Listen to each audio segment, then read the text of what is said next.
5 ways to start investing in real estate with just $1,000.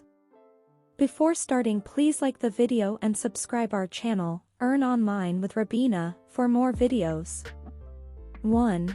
Wholesaling. You can start wholesaling real estate by finding properties that are undervalued and then finding buyers who are willing to pay more for them. This can be done with a small amount of money, such as $1,000, because you don't need to purchase the property yourself.